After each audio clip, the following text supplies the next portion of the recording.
Le monde du vivant avec Jean-Yves Crétin, une vie d'entomologiste. Jean-Yves, bonjour. Bonjour.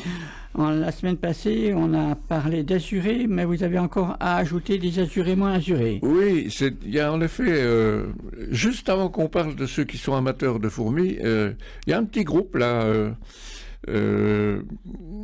d'insectes intéressants qui sont plutôt bruns avec des tonalités chaudes ou d'un brun sombre. Ils ne sont pas extraordinaires. Ils vivent sur les fabacées, sur les légumineuses, comme on disait autrefois, enfin les chenilles en tout cas. Et on a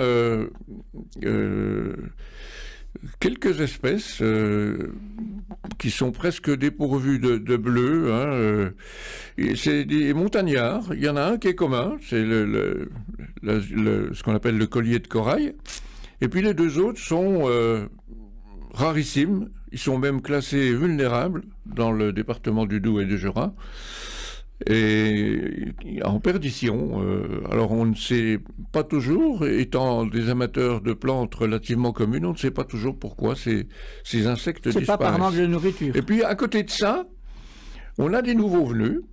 On a des nouveaux venus qui sont qui remontent du sud. Brunâtres. Alors il y en a un qui remonte du sud, mais l'autre il remonte d'Afrique du Sud. Ah, ouais, alors, il y a deux espèces là. L'azureux dit porte-queue parce que c'est un peu comme les teclas. Il a deux appendices assez longs à l'extrémité des ailes postérieures. Donc c'est un papillon plutôt brun avec enfin bleuâtre dessus, plutôt brun avec des bandes claires par-dessous. Aux ailes postérieures, une grande queue, et puis deux points noirs bien visibles chez le mâle. Et c'est un papillon méridional qui est arrivé en Franche-Comté de façon récente. Avant l'année 2000, on n'en connaissait que quelques exemplaires. Alors la chenille est assez spéciale. C'est une chenille qui vit dans les graines, enfin dans les fruits de fabacées,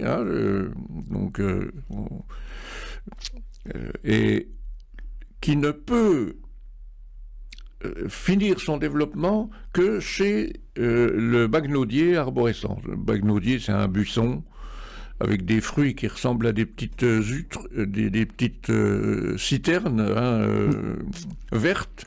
Et ce bagnaudier, il est originaire de Franche-Comté, dans les secteurs un peu chauds, mais il est assez facilement replanté. Enfin, moi, j'en ai mis chez moi, de ce bagnaudier. Je pas forcément pour attirer les papillons, mais comme ça, parce que c'est joli. J'en ai mis aussi chez ma fille, dans le sud du Jura.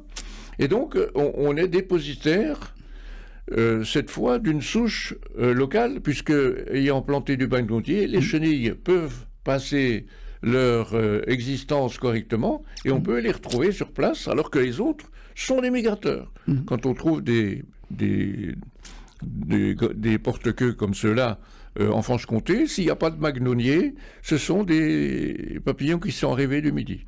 Donc ils sont en train de s'implanter tranquillement. Puis l'autre, c'est encore pire, lui vient d'Afrique du Sud.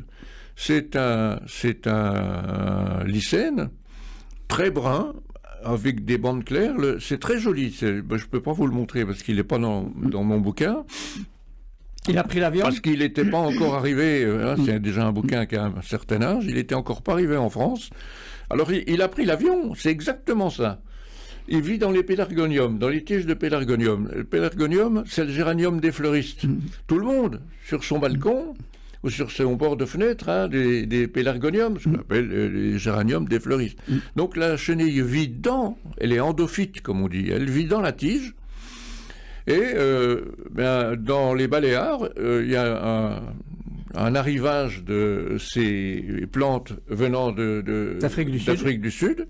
Le papillon était dedans, les Baléares, les conditions climatiques sont favorables, donc il s'est maintenu. Il est passé ensuite en Espagne, qui est quand même la partie la plus proche des Baléares. Puis de l'Espagne, il a traversé les Pyrénées, il est arrivé dans le sud de la France, où tout le monde avait des pélargoniums sur sa fenêtre. Et puis il a grimpé le long de la vallée du Rhône, et on l'a maintenant en Franche-Comté. Alors, comment est-ce qu'on voit si mes pélargoniums sont infestés par... Alors, la tige casse, elle sèche et la tige casse, puisque la chenille vit dans la tige. Donc, c'est Alors, comme on ne la voit pas, elle hiverne dans la tige qui s'est un peu desséchée. En hiver, évidemment, la plante se flétrit. Et puis, le papillon repart au printemps. Donc, la plupart des producteurs de pélargonium dans le midi de la France rachètent les pieds de pélargonium qui ne sont pas infestés dans le nord de la France, là où le papillon n'est pas encore arrivé. Mais en Franche-Comté, ça y est, on l'a même en montagne. Voilà, évidemment, quelqu'un avait acheté un pélargonium parasité. Et un entomologiste est passé par là, sur une fleur, il y avait cette brave bête qui s'est installée. Bon, alors, ça, nos auditeurs vont voir ça au printemps, quand ils auront le pélargonium, faire attention qu'ils ne soient pas infestés. Et puis, si la tige tasse, eh bien, ils nous font signe. Et puis... Oui, voilà. Eh bien, j'amènerai peut-être une image pour la prochaine fois. D'accord. Merci, Jean-Yves.